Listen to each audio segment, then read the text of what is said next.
atau dilama-lamain masalah debat hukuman mati perlu tidaknya. Harus ada keberanian nih pemerintah kita memutuskan agar apa? Agar pembisik-pembisik ini mungkin pembisik titipan kali ya, dengan cara apapun mereka lakukan, pemimpin kita tegas. Pokoknya gue nggak kompromi nih, gitu loh. Intinya begitu sih kalau gue.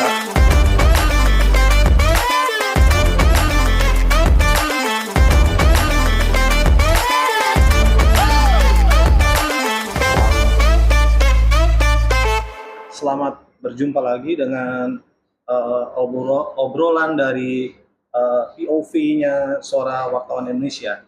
Hari ini kebetulan sahabat kita Yusdiansa hadir untuk kita ngobrol-ngobrol aja, Yus. Ya, ngobrol-ngobrol nih. Kenapa masih dengan topik yang sama? Ngeliatin HP terus, habis banyak banyak notifikasi juga ya, dan masih nggak jauh-jauh dari soal kejadian. Assalamualaikum. Waalaikumsalam. Waduh. Baik, apa kabar? Selamat buka puasa ya. Selamat buka puasa. Aduh, kekenyangan nih. Aduh. Apa nih? Obrolan apa nih lagi nih? Oh enggak. Kayak ini lagi lihat berita, banyak notifikasi, masih banyak yang ngobrolin soal korupsi dan sudah mendunia. Maksudnya mendunia dalam artian beberapa media internasional ya seperti Reuters, juga di Australia, yaitu sudah membuat berita soal kasus-kasus korupsi yang ada di Indonesia gitu loh. Artinya Halo, apa kabar semua teman-teman? Halo, apa kabar? Baik. Keren hari ini. Tampaknya dari jauh mulai serius banget. Udah pada segar-segar nih buka puasa nih. Habis berbuka mau ngapain lagi ya? Iya sih. Kalau nggak ngobrol-ngobrol nggak bisa. Iya. Dan kita udah ngetop nih, udah ngetop, tapi sayangnya ngetopnya dalam hal yang kurang oke lah. Belakangan ini kita tuh maksudnya bangsa Indonesia. Kita Indonesia, nama Indonesia ini sering disinggung, sudah mulai sering disinggung sama media internasional, media asing gitu ya, tapi dalam kasus-kasus yang sayangnya bukan sebuah kebanggaan, bukan prestasi, tapi lebih banyak menyoroti ya tadi soal korupsi di Indonesia. Korupsi kan prestasi juga. Iya, benar sih. Kalau dibilang benar gitu ya. Cuman kan kalau di Oscar itu ada pemilihan best film, best actor. Nah, ada juga yang Razzie Award, namanya Razzie Award itu adalah penghargaan untuk film terburuk, pemain terburuk gitu ya, aktris, aktor terburuk. Nah mungkin kita masuknya yang kedua itu. Emang korupsi kita udah sampai berapa sih?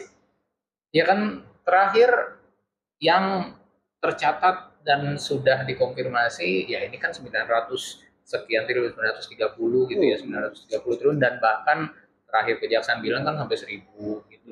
Nah ini kan sebuah angka yang sangat amaze gitu ya, sangat mencengangkan. Kabarnya sampai 5.000 itu. Kan ada beberapa korupsi lain loh, banyak loh. Kalau akumulasi mungkin, kalau diakumulasikan ya bisa jadi ini angkanya akan lebih mencengangkan lagi gitu ya, bisa sampai ya tadi lah mungkin 4.000 atau berapa gitu ya. Nah nanti datanya juga akan coba kita compare lagi, tapi ini kan jadi sebuah pertanyaan besar mungkin dari masyarakat gitu, kok bisa gitu ya, maksudnya ini kok bisa terjadi gitu ya? Kok bisa terjadi, kok bisa sekian besar, kok bisa sekian banyak, dan rata-rata ya kasus korupsi ini kan jelas-jelas menggerogoti keuangan negara, yang artinya adalah ini uang rakyat yang diambil gitu, dan yang melakukan ini kan jelas-jelas yang diberikan amanat untuk menjalankan negara kan gitu, pejabat-pejabat yang seharusnya menjadi penjaga-penjaga nih, menjadi suri teladan, menjadi orang yang melayani masyarakat, tapi kok malah memanfaatkan jabatannya dengan melakukan hal yang itu, yang korupsi itu, yang kurang bagus. Nah, ini kan jadi sebuah pertanyaan besar buat masyarakat nih, ada apa sih gitu loh ya? Ada apa sih dengan negara ini? Iya, ada apa dengan negara ini? Terus jangan sampai kita putus asa terus menganggap bahwa ini juga satu hal yang biasa, itu bahaya juga. Sanksinya kali ya dia. Iya, tapi sanksinya yang kurang betul sanksi ya. Tapi gue sih berpikir begini ya, kalau itu terjadi pada diri kita nih sebagai pejabat nih, contohnya Papi Pray, misalnya lu jadi pejabat, Nggak kayak mungkin. nggak mungkin Sama ya. ya. Iya. Kalau mungkin gimana? Ya, pengecualian. Contoh jadi Pak Lurah nih, Nah, kita membimbing. Lurah mana ya? Lurah Cilacap, Pak Lurah. Nah, lo otomatis kan Lurah Lurah mana? yang Lurah. Jakarta Pusat dong. Iya dong. Yang begitu, yang cuannya banyak. Nah, kalau Banyak. gini. Gimana? Kalau menurut lo nih, Pak, Hmm. ini kan kita kan udah korupsi banyak banget nih. Iya. Konon kabar sih bisa sampai 5.000-7.000 triliun, Hmm. ya kan? Kalau diakumulasikan. Hmm. Nah, kalau menurut lu sendiri sebagai calon lurah, Iya. Iya. calon Atau calon camat, ya. itu. Jangan calon mati ya. Mestinya Oh, dia itu tuh semua. ketika dia mencalonkan diri itu dia harus jadi orang kaya dulu biar nggak korupsi kali ya. Justru kalau pengen kaya harus korupsi, kan bisa begitu kan. Wah, itu Berarti- Nah, ini bagaimana Berarti ini? miskin itu Ah. cenderung korupsi gitu maksud lo. Belum tentu, Pray. Emang Orang kaya pun misalnya dasarnya emang udah bakat korupsi, dia tetap korupsi walaupun dia punya uang sebesar apapun, sebanyak apapun. Kalau emang tingkahnya sudah seperti itu ya nggak jamin dia akan bersih menjabatnya Nah, itu gitu. yang disebut kerakusan dan keserakahan setiap manusia itu selalu tidak bisa dihilangkan. Iya dong. Nah, Tapi supaya bisa menghilangkan dibatasi, kerakusan itu paling tidak mengerem, mengurangi Iya. korupsi Makanya perlu dengan dibatasi. kesadaran dan Bisa kedisiplinan, terutama dalam segi keimanan dan meyakinkan bahwa kita itu mati akan ditanya oleh Sang Pencipta, kamu berbuat amal apa tidak, kebaikan sampai di mana. Itu yang terpenting. Kadang-kadang ya. Nah, Tapi kadang-kadang dia suka kritis loh. Nah, tapi ada satu ironi kan. Kalau boleh bilang ironi adalah sebuah ironi. Jadi kita adalah negara yang menjunjung tinggi nilai-nilai kemanusiaan dan Benar. juga Nilai agama. jelas nilai-nilai ketuhanan. Dalam hal ini nilai agama gitu ya. Sila pertama kita pun jelas ketuhanan yang Maha Esa gitu. Tapi gitu. Di satu sisi kok kelakuan terutama ya kelakuan para pemimpinnya misalnya yang mereka udah diberikan pada disumpah amanah ya. Tahu itu kok malah seperti Hmm. yang mereka tidak memiliki dasar moralitas yang diatur dalam agama juga selain oleh negara ya, Iya. tapi juga kan diatur dalam agama kan jelas semua agama mengajarkan bahwa kita harus menjadi orang baik gitu ya, dan tindakan salah satu tindakan yang merugikan rakyat apalagi yang namanya korupsi, rampok gitu ya, maling rakyat itu kan jelas-jelas ancaman Berarti salah ancaman makanya nih. ancaman hukumannya kan Iya. jelas Iya, masuk artinya- neraka gitu. Iya, artinya ini Tapi salah pernah siapa? Gitu? kepikiran nggak? Salah agamanya kah? Atau salah manusianya? Makanya nih, Gimana nih? gue juga bingung nih mau bicara agama, kita sudah punya agama tapi masih berbuat salah, Iya. ya kan? Berarti dasar agama belum jadi belum jadi tolak ukur Iya, kan? betul. terus gini nih, maaf ya saya potong. Ini kan sebentar lagi kan menjelang Hari Raya Idul Fitri.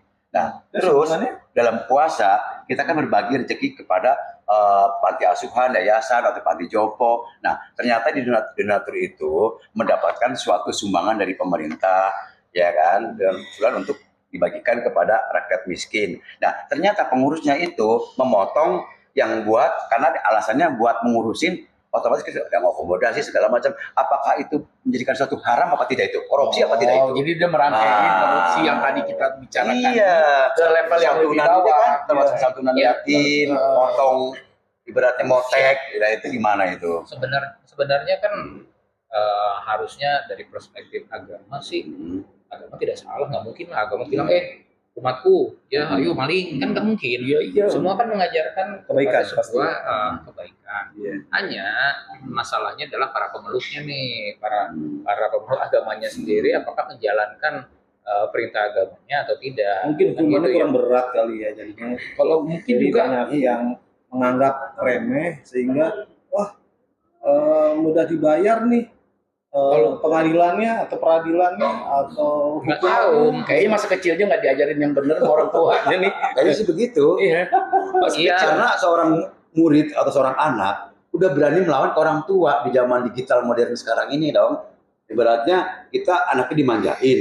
Ibaratnya sekolah yang cukup tinggi lah. Nggak perlu sebutin sekolahnya, pokoknya ada di Jakarta. Oh, Sekolah iya. berarti PR-nya banyak. Iya dong. Banyak. Nah, tiba-tiba Ngomongin korupsi, anak itu PR-nya dimanjain, orang tua kamu gimana? Ya pak gurunya, ya udah masa belum apa-apa, ibaratnya kan guru mendidik, ibaratnya kena tampar dikit, udah akhirnya laporin ke orang tuanya nggak terima, itu bagaimana itu? Nah, Iya. iya dong. Berarti ini calon-calon korupsi maksud lo? Ya itu dia. Maksudnya korupsi gini, uang udah dikasih banyak, bayaran sekolah segala macam, uang sekolah segala macam. Yang terjadi seperti itu, sekolah tidak cukup pakai online, tapi dengan catatan dia bisa ngikutin, terus sedikit dimarahin sama gurunya tersinggung, laporan ke orang tuanya yang enggak, saya ini dinanya sama gurunya, ya udah gurunya salahin aja kan, ramai. Bagaimana? Anak yang seperti itu gimana?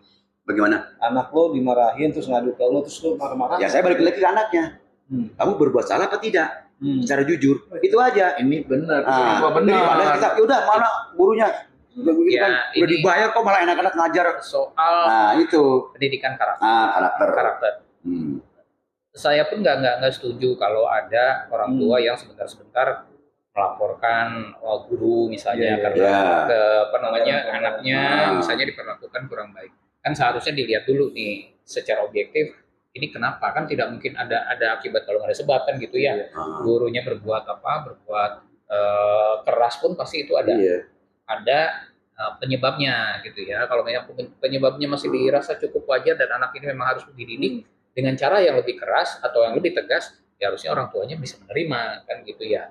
Jadi harusnya, nah pendidikan karakter ini yang juga mungkin menyebabkan ya balik lagi tadi ke soal korupsi ini jadi seolah-olah satu hal yang biasa, satu hal yang wajar, ditambah lagi kan kemarin lah mungkin bisa dilihat juga di jejak digital ada yang bilang korupsi itu adalah eupolinya ekonomi. Ya, udahlah korupsi juga salah satu yang menggerakkan ekonomi. Saya nggak tahu udah dasarnya apa bisa bilang kayak gitu kan. Harus dikaji tuh. Iya. Terus juga ada yang ada yang mengatakan juga ya ini kita korupsi tapi kalau diimbangi dengan berbuat baik juga akhirnya juga dosanya bisa hilang gitu kan. Atau mungkin masih dianggap bahwa nanti di akhirat malaikat bisa disuap. Gitu ya, aku kenal orang dalam, aku tinggal nanti malaikatnya tinggal dikasih apa gitu kan. Mungkin ada anekdot seperti itu di masyarakat gitu sampai mereka pasti pada berani. Terus ada lagi nih kejadian baru-baru ini, belum lama itu sekolah negeri, nggak boleh sebutin sekolah negeri siapa mananya. Di tengah terjadi suatu adanya tur, biayanya cukup di atas sampai 50 sampai 75 juta lah taruh ya. Satu orang. Yakin itu tur kemana? Coba itu dari Tangerang gitu. Banyak yang komplain di berita baru ini masih hangat itu udah mulai viral. Itu bagaimana menyikapinya? Berapa duit?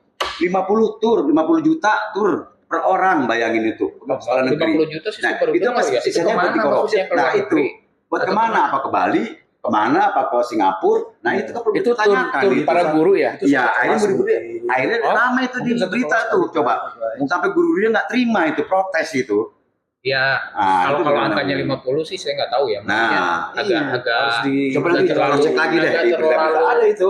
Terlalu bombastis ya. Dan masyarakat kalau lagi. Kalau antara 5 juta, itu wajar. 50 juta. Itu masih ada. Tapi kalau sampai 50 juta kan itu setara dengan apa ya gajinya eksekutif itu gitu kan, gajinya manajer dan direktur gitu ya, itu kayaknya agak susah di ini untuk tingkat sekolah. Tapi balik lagi dasar dari semuanya kan pendidikan dasar, pendidikan karakter gitu. Nah sekolah pun memang harus menjadi garda utama untuk ngasih pendidikan karakter ke anak, kan harusnya gitu. Kalau dari sekolah sendiri sudah mereka membiasakan hal-hal yang sifatnya tanda kutip yang koruptif juga, ya kita mau berharap apa dari generasinya kan gitu. Mereka misalnya protes ya, kemarin kan sempat ada tuh yang demo sekolah ya yang mempertanyakan soal anggaran. Ya gue pikir itu satu hal yang positif. Kenapa? Mereka berani bersuara, berani mempertanyakan dan berani bersikap terhadap sesuatu yang memang salah gitu loh. Keterbukaan, kompetensi, terus juga transparansi itu kan dimulainya harus dari usia sejak dini gitu. Inilah nantinya yang generasi yang diharapkan pada saat dia jadi pejabat dia bisa amanah. Tapi gini ya, kalau dengan lihat kondisi sekarang, apakah itu mungkin pasti mungkin. Maksudnya butuh berapa lama lagi ya untuk menciptakan generasi yang bisa bisa memahami korupsi itu apa, nggak mau berkorupsi, perlu transparansi. Betul. Kalau dikaitkan tadi dari apa yang disampaikan Mas Encu ya, ada terlintas dalam pikiran tuh memotong 1-2 generasi dengan hukuman yang terkaitkan dengan hukuman nih, apakah hukuman kita ini betul. sudah Cukup maksimal. cukup maksimal atau belum? Maksud gua gini. Apakah sudah menimbulkan efek juga? Iya. Itu dia. Jadi kalau kita putus satu generasi, contohnya di pelaku-pelaku korupsi nih, kita lakukan yang namanya hukuman mati, misalnya nih, agar ada efek jerak nih untuk generasi yang lain nih sebelumnya nih gitu loh, untuk tidak mengikuti jejak nih satu generasi yang saat ini yang sedang menjalani pelaku-pelaku korupsi gitu loh.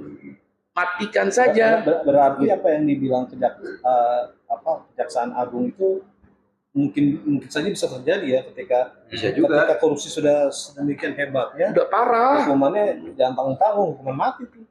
Ya betul, hukuman mati dan juga ya seperti yang kemarin kita bahas itu adalah soal perampasan aset kemiskinan. Oh, Ya perampasan semua aset-aset yang step-stepnya gitu ya. dimiliki sama koruptor.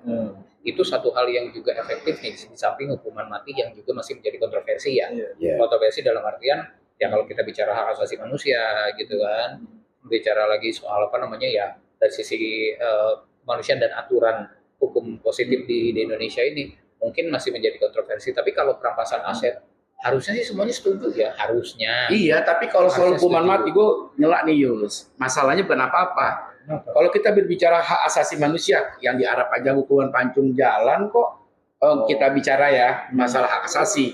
Di negara lain masukin kandang macan jalan kok si pelaku korupsi, kita terlalu banyak menurut gua sih pertimbangan alasan dengan nyodorin hak asasi lah. Iya. Pertimbangan AIUEO lah. Padahal kerugiannya sudah sedemikian. Iya elah, betul. kita abu-abu di negara Iya. ini jadinya, pemerintahan kita jadi nggak jelas gitu loh. Tapi harus diakui bahwa masih juga banyak kalangan yang tidak setuju dengan hukuman mati. Maksudnya tidak satu suara kalau soal hukuman mati ini. Ada pegiat-pegiat HAM yang tidak setuju, mungkin ada sebagian masyarakat juga yang tidak setuju. Tapi kalau soal dimiskinkan atau kemiskinan itu kayaknya sih nggak ada yang nggak setuju, kecuali ya koruptornya ya. Kecuali Tapi koruptornya. kalau dimiskinkan nggak kasihan sama anak istrinya. Nah, Nanti nggak apa namanya nggak, justru itu yang jadi efek jerah itu adalah dia tidak bisa memikirkan Apakah dirinya gini? sendiri. Kalau yang dimiskan cuma dirinya sendiri, ya mungkin dia masih mikir buat dirinya sendiri, nanti anak-anaknya bisa tetap kaya. Tapi kalau semua asetnya dan bisa ke anak cucunya, ya dia harus berpikir berulang kali lah untuk melakukan hal korupsi karena akan berdampak terhadap keluarganya. Itu kan gitu. teori, Yus. Karena kalau Ya, kita betul. berbicara mengenai efek jerah dengan kemiskinan atau dimiskinkan, baik sampai ke anak cucunya, ya mereka punya cara untuk melarikan uang-uang itu dengan cara lain ya, menutupinya ya. kita pakai rekening pembantunya. Iya, gitu loh. Persoalannya sekarang nih, saudaranya kah, nah, orang kalau lain, dimatiin, sahabatnya. misalnya nih, lu dimatiin, Ya stop sampai sini. sudah selesai kan hidup lo. Ketakutan nggak bagi pelaku korupsi untuk nantinya gua akan dilakuin hal yang sama, dimatiin dengan cara suntik mati, misalnya biar matinya lebih enak. Gitu loh, daripada dipancung sakit, ya kan, suntik mati pelan-pelan atau Tapi gini deh, maaf saya potong. Itu undang-undang Pancasila itu mau dikemanain? Kan Pancasila itu mencakup Undang-undang 5 dasar dong. dan Nah, Pancasila. itu harus dirubah, mau nggak mau. Nah, pemerintah mau nggak merubahnya? Otomatis untuk merubah akhlak, alasannya yang merubah akhlak. Nah, akhlak itulah berubah dengan Pancasila. Sebetulnya kan Nah. kalau di hukum positif kita masih berlakukan hukuman mati kok, buktinya bandar narkoba. Nah, yang di pengecualian tuh. yang di Nah. hukum mati artinya korupsi ini Korupsi kan sudah hukuman. masuk ke dalam extraordinary crime. iya Ya lah. harusnya sih sudah bisa masuk ke dalam Ranahnya. kategori dan hukuman mati. Sebetulnya bisa. Tapi balik tadi kan, ini ada kemauan dan keberanian dari para aparat penegak hukum enggak untuk menerapkan gitu loh. Kalau Iya. kalau hukuman ini sendiri ada di Indonesia ini kan tidak mengharamkan hukuman mati. Hukuman mati tetap ada gitu, dan itu belum diberlakukan untuk koruptor. Rata-rata kan untuk bandar narkoba, untuk pembunuh Iya. gitu ya, Pengedar, apa namanya, narkotik. berantai misalnya, atau yang juga urusannya dengan pokoknya kriminal-kriminal yang inilah gitu ya, yang biasa. Tapi korupsi ini belum masuk ke dalam tindak kejahatan atau extraordinary crime yang dijatuhi hukuman mati. Padahal efeknya Teroris lebih, sudah. iya, padahal efeknya sama Ya, aja betul. sih. Bahkan lebih dahsyat lagi kan Lah, harusnya. gitu. Sama dengan terorisme karena Iya. menyebabkan kerugian yang melebar ya, banyak melebar. Nah, harusnya korupsi ini dianggap sebagai extraordinary crime yang hukuman maksimalnya adalah hukuman mati. Nah, itu harusnya sudah bisa. Tinggal tadi nih soal faktor keberanian dan Ya, juga harus pemimpin negara harus kasih contoh kalau buat gue ya. iya, Iya.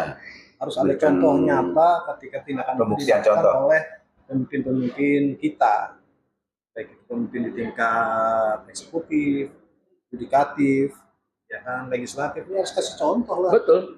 Dan harus memang dibuktikan. Bagaimana mereka membersihkan lingkungannya dulu. Ngopi-ngopi. Gitu loh. Ngopi-ngopi. Jadi sama minum deh. Mhm. Kayak gitu loh. Ini kan penting gitu loh. Selama ini memang kita extraordinary crime, tapi kan cuma di bibir aja tuh extraordinary crime. nah iya, hanya di teorinya Nggak itu ada extraordinary efek crime, yang- tapi apakah efeknya?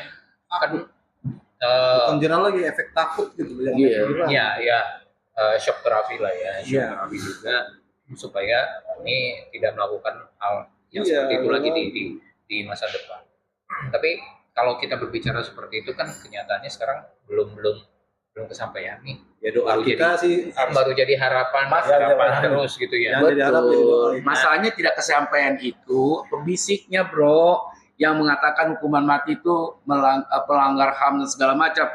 Intinya kalau gue sih untuk masalah korupsi ataupun terkait dengan hal seperti ini, jangan ada pembiaran atau dilama-lamain masalah debat hukuman mati perlu tidaknya. Harus ada keberanian nih pemerintah kita memutuskan agar apa?